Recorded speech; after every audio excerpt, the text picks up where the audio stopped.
Hello students, আমি Nitish sir জ্ঞানজ্যোতি coaching সেন্টারের পক্ষ থেকে তোমাদের প্রত্যেককে জানাই আরো একবার স্বাগত।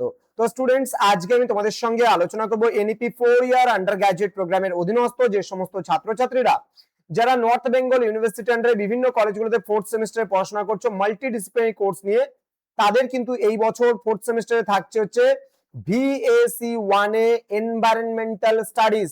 আজকে মডেল সাজেশন বা মডেল কোশ্চেন পেপার সেটের আজকে 2 নম্বর সেট নিয়ে আলোচনা করব। তোমরা যারা ফার্স্ট টাইম ভিডিওটি দেখছো তারা অবশ্যই চ্যানেলটিকে সাবস্ক্রাইব করে পাশে থাকা বেল আইকন অল প্রেস করে দেবে, যাতে নেক্সট টাইম থেকে কোনো ভিডিও আপলোড করলে তার নোটিফিকেশন তুমি সবার আগে পেতে পারো। এছাড়া যারা ভাবছো যে অনলাইনে আমাদের ক্লাস জয়েন করবে, নোটস নেবে পরবর্তী সেমিস্টার থেকে বা এই সেমিস্টারে যদি কোনো সাবজেক্টের প্রয়োজন পড়ে, যোগাযোগ করো আমাদের অফিসিয়াল নাম্বার 7076398606 নাম্বারে অথবা 6295916282 নাম্বারে। চলো শুরু করছি। আজকের ক্লাসটা ভীষণ গুরুত্বপূর্ণ। কি বলেছে দেখে নাও। টেকসই উন্নয়ন বা সাস্টেনেবল ডেভেলপমেন্ট কথাটি প্রথম কোন কমিশন ব্যবহার করেছিল?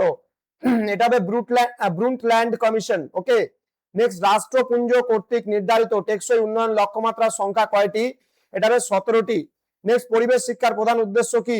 পরিবেশ সম্পর্কে সচেতনতা বৃদ্ধি।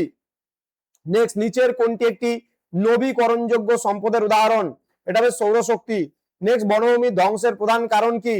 জনসংখ্যা বৃদ্ধি ও নগরায়ন হবে। নেক্সট প্রশ্ন চলে আসবো, পৃথিবীর মোট জলের আনুমানিক কত শতাংশ স্বাদু জল? 2.5 থেকে 3%। ইকোসিস্টেম বা বাস্তুতন্ত্র শব্দটি প্রথম কে প্রবর্তন করেন? এজি টানসলে। বাস্তুতন্ত্রের শক্তির প্রবাহ সর্বদা কিরূপ হয়? একমুখী।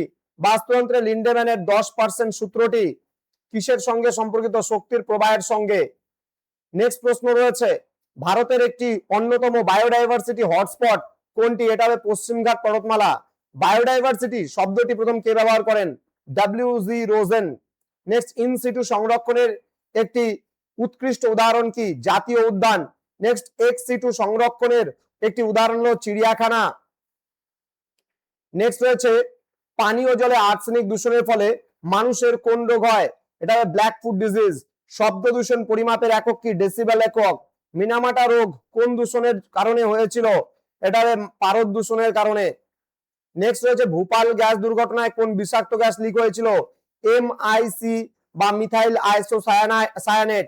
অম্ল বৃষ্টির জন্য প্রধানত দায়ী কোন গ্যাসগুলি? SO2 এবং NO2। নেক্সট রয়েছে, বায়ুমণ্ডলের ওজোন স্তর ক্ষয়ের জন্য প্রধানত দায়ী কোনটি? ক্ষয়যুক্ত খ হবে। হ্যাঁ, ক্ষয়ের জন্য দায়ী প্রধানত কোনটি? ক্লোরোফ্লোরোকার্বন বা CFC। বিশ্ব পরিবেশ দিবস কবে পালিত হয়? 5ই জুন। নেক্সট রয়েছে, চিপকো আন্দোলন কিসের সাথে যুক্ত? বন ও বৃক্ষ সংরক্ষণ। সাইলেন্ট ভ্যালি আন্দোলন ভারতের কোন রাজ্যে হয়েছিল? এটা হবে কেরালা। নেক্সট, বন্যপ্রাণী সংরক্ষণ আইন কবে ভারতে চালু হয়েছিল? এটা হবে 1972 সালে। পরিবেশ সুরক্ষা আইন কত সালে পাস হয়েছিল? 1986 সালে। নেক্সট রয়েছে, রামসার সম্মেলন কিসের সংরক্ষণের সাথে সম্পর্কিত? এটা হবে জলাভূমি। নেক্সট রয়েছে, মন্ট্রিল প্রোটোকল কোন বিষয়ের সাথে যুক্ত? ওজোন স্তর সংরক্ষণ। নেক্সট, কিয়োটো প্রোটোকল এর মূল উদ্দেশ্য কি ছিল? গ্রিনহাউস গ্যাস নির্গমন কমানো।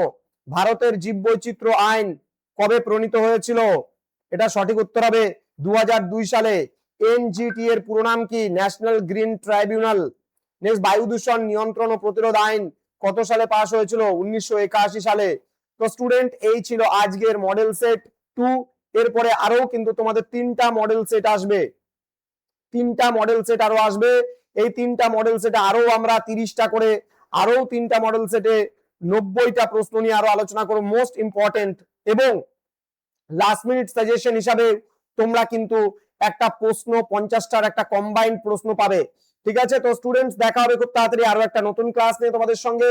তোমরা প্রত্যেকেই ভালো থেকো, সুস্থ থেকো। Thank you so much. Thanks for watching. After all, thank you.